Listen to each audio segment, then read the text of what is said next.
Alors moi je vais vous présenter les capteurs faits à base de surfaces sensibles, nanoporeuses.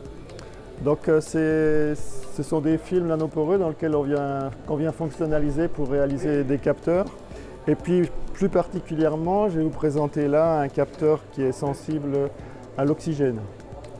Donc c'est à base d'une couche nanoporeuse dans laquelle on a mis un colorant à base de ruthénium. Et ce colorant va être sensible à l'oxygène. En fait, la fluorescence va être affectée par la quantité d'oxygène.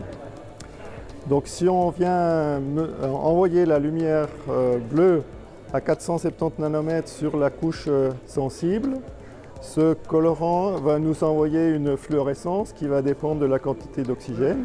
Et en analysant le signal de fluorescence, on peut retrouver la quantité d'oxygène. L'intérêt de ces couches, c'est de pouvoir mesurer de façon continue la présence d'oxygène.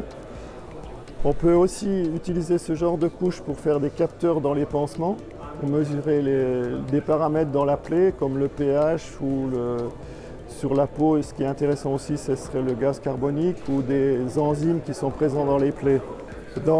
Ces capteurs peuvent être aussi utilisés dans des processus de contrôle dans l'alimentation ou les fabrications des boissons, pour contrôler là aussi le gaz carbonique, l'oxygène, la présence ou non d'oxygène dans des packaging, par exemple dans des emballages.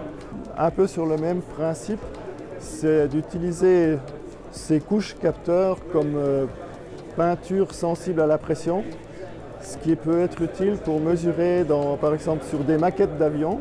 On fait une image de la fluorescence pour voir comment se répartit la pression sur la surface de l'aile pendant les essais dans la soufflerie.